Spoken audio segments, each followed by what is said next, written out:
I'm Marco, 32M. I'm a civil engineer, and I've worked hard to build a stable, comfortable life for myself. I own my apartment, have a good career, and was ready to settle down. For 4 years, I was in a committed relationship with Ashley, 28F. She worked as a marketing assistant, and while our careers were different, we seemed to click.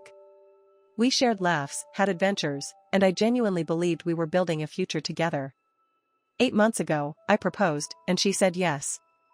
I was on top of the world. Our engagement was supposed to be a period of blissful planning.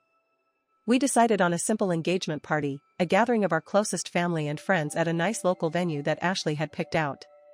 I trusted her judgment, I trusted her. I was excited to celebrate our love with the people who mattered most to us. We were sitting on the couch one evening, going over the guest list for the party. I was making notes, feeling happy and relaxed. Ashley was scrolling through her phone. "Oh," she said casually, without looking up from her screen, "I'm inviting Joel." My pen paused midair. Joel. Her ex-boyfriend from college. They had dated for a couple of years before we met. I knew about him, of course, but she always said he was firmly in the past. "Joel?" I asked, my voice calm, but a knot forming in my stomach. "Your ex-boyfriend? To our engagement party?" She finally looked up, a slight frown on her face. "Yeah. Why not? We're still friends." "It's just a party, Marco." "Ashley," I said, trying to keep my voice even, "I'm not comfortable with that. It's our engagement party. It feels inappropriate to have your ex there, especially given our history." She rolled her eyes, a dismissive gesture that always grated on me. "Oh, don't be so insecure, Marco. It's not a big deal. He's just a friend." She then shrugged, and her next words hit me like a cold slap.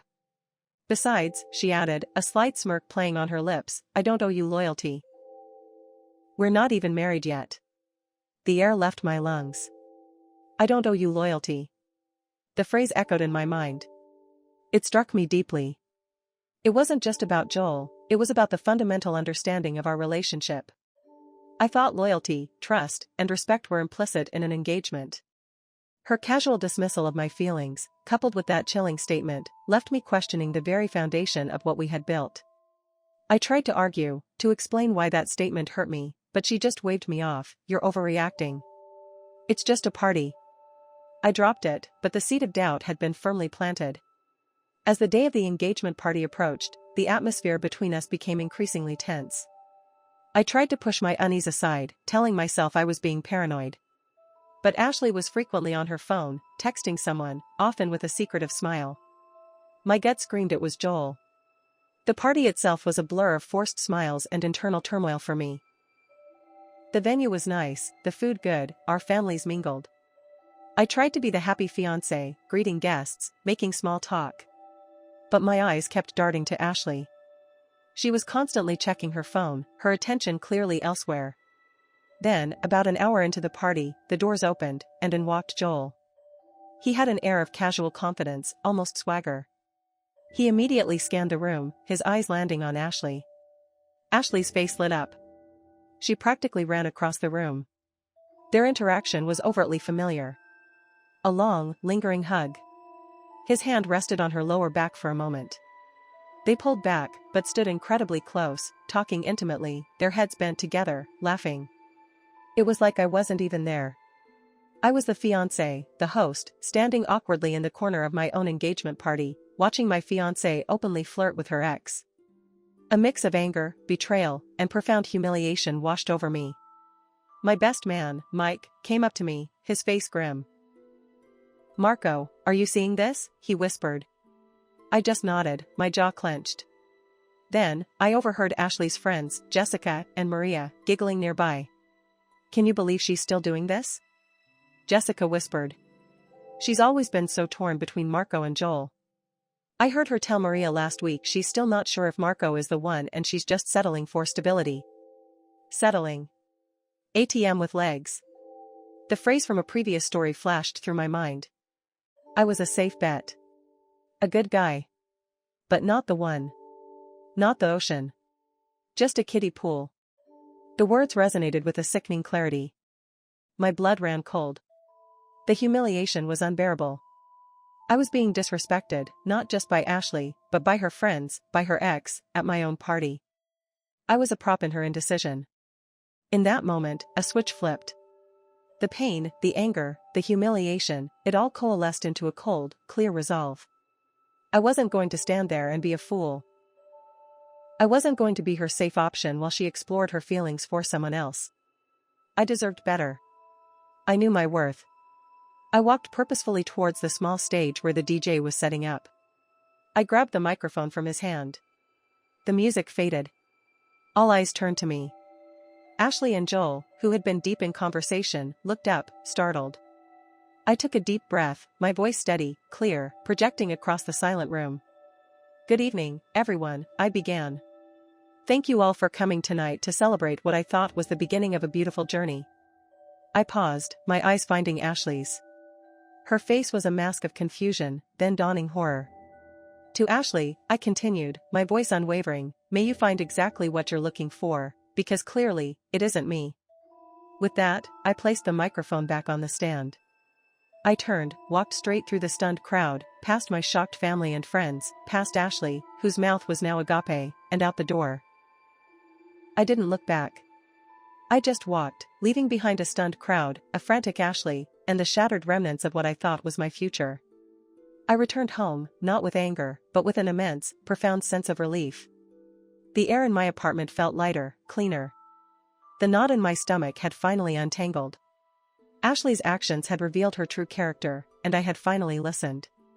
The pain was still there, a dull ache, but it was overshadowed by the liberating feeling of having escaped a relationship built on such a fundamental lack of respect and loyalty. The next day, Ashley stormed into my apartment, key still in hand, her face red with fury. "How could you, Marco? You embarrassed me. You ruined everything. You made a scene." Her words were a torrent of blame, completely devoid of responsibility for her own choices. She didn't apologize for inviting Joel, for flirting with him, for her "I don't owe you loyalty" comment, or for making me feel like a fool.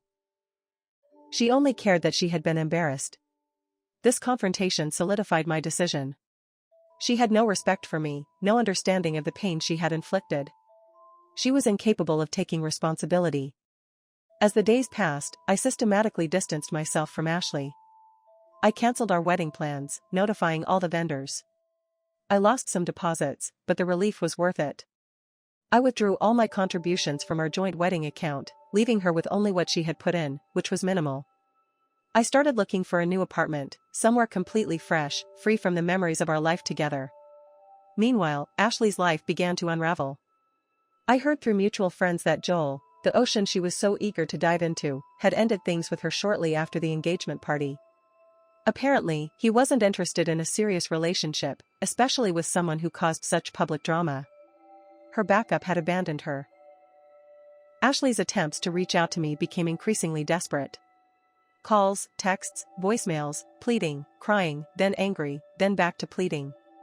"Marco, please. I made a mistake. I love you. I want you back.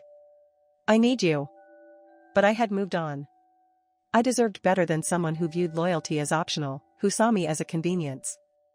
I deserved someone who chose me, unequivocally. I ignored her messages, letting my lawyer handle any legal communications. Months later, I was at a grocery store, picking up some things for my new apartment.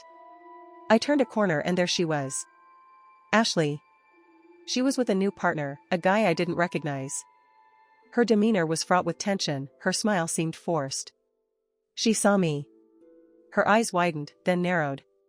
She pulled her new partner closer, almost possessively. "Marco," she said, her voice tight, a forced casualness. "Fancy seeing you here." "Ashley," I replied, my voice calm, polite. She attempted to manipulate the situation, trying to make it seem like I was the one who had wronged her. "I hope you're happy now, after everything you did." I just looked at her, a small, genuine smile forming on my face. "I am, Ashley. Very happy." I walked away, leaving her standing there, her new partner looking confused. In that moment, I realized I had moved past the hurt she had caused me.